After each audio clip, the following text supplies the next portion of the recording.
this ontological proof, and this is really inspired by this comment Roderick Taylor made. I found really interesting. That was if we accepted these axioms to be the to to make positive properties a principal ultrafilter, what would happen if we made it, instead of a principal ultrafilter, into a free ultrafilter, and and and those are supposedly the ones that are more interesting. And so I thought this was a really nice idea, and I'd want to get to the bottom of it.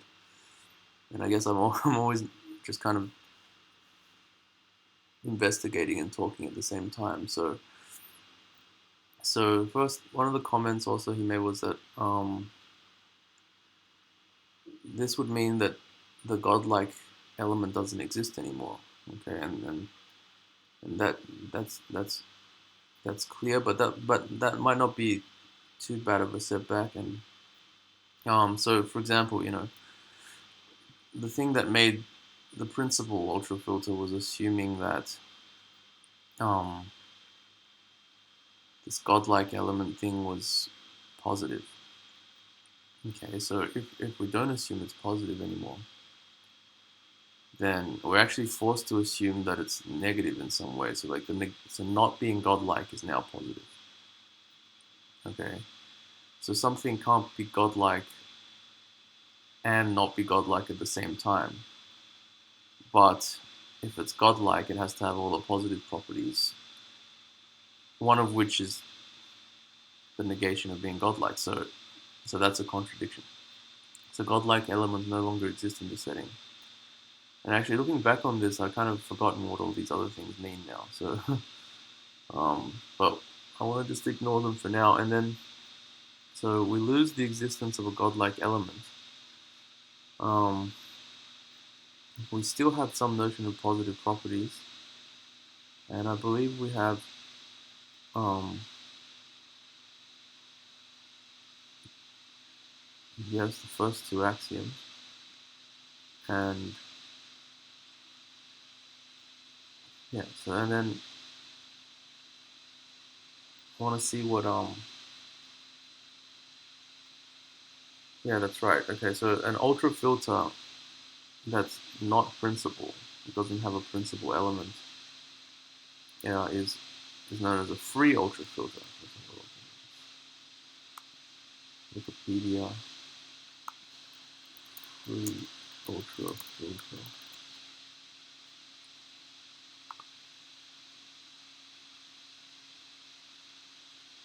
Okay, so yeah, so we kind of brushed over it a little bit last time, but we didn't go into it because we only needed to talk about principal ultrafilters. So now free ultrafilters um, are things. So remember, like for principal ultrafilter, there was a least element, and basically the filter was all the subsets that contain um, that element, so or greater than or equal to that least element. And that least element had to be just a singleton set, and so containing that set just means that element is also a member of each of the sets in the filter. So if it's free now, and that's not the case, and that was the case anytime there was even a finite subset in the filter. Okay, so when you have a free ultrafilter now, um, the um, the, the subsets that are in there are all infinite.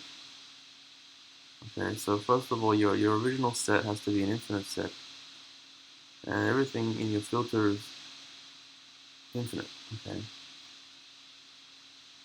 so Roderick might know a bit more about this than I do, so he might be able to say some more stuff. But from what I see right now, is that in general, free ultrafilters existing is actually a lot more interesting because it relies on this thing called the axiom of choice, which you may or may not take as one of your axioms for set theory. Okay, but if we do, then free ultrafilters exist. Okay, and that's the sort of in general. I'm not sure if in a specific case it might look much um, more obvious. So it says here, if S is infinite, an ultrafilter on is hence non-principal if and only it contains the Frechet filter of cofinite sets. So I guess cofinite sets is subsets is a subset whose complement is finite. Um, okay. Um, okay. So yeah, so that's a very interesting topic for an investigation. And then he remarks that something about approximating a godlike element um, with beings that have sort of who satisfy a large but finite number of positive properties. I also found that to be quite interesting. So maybe this is a really good excuse to look into free ultrafilters. And I don't know if this is such an interesting idea. If something does come out of it, I wonder if anyone's really looked into it.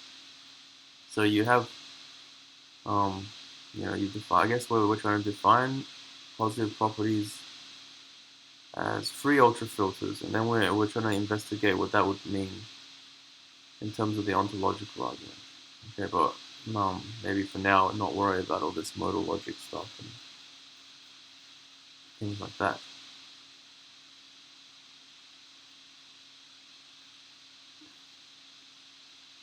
So, I wonder what kind of set we could start with to be our set on which we have this ultrafilter. Maybe it would be easy to just start with some simple set and see what some free ultrafilters actually look like.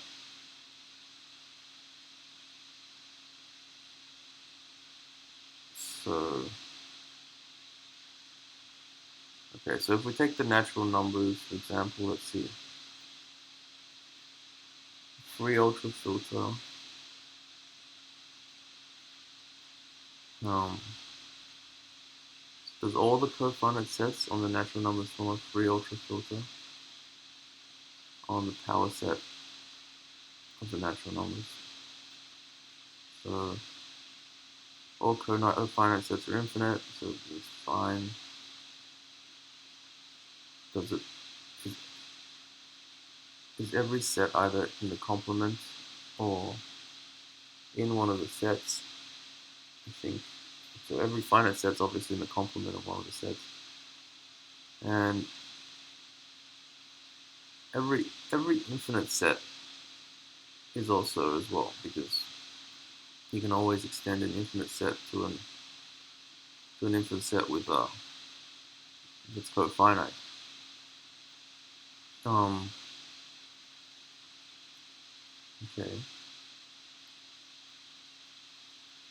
The intersection of two cofinite sets is cofinite, and um, what was the other property?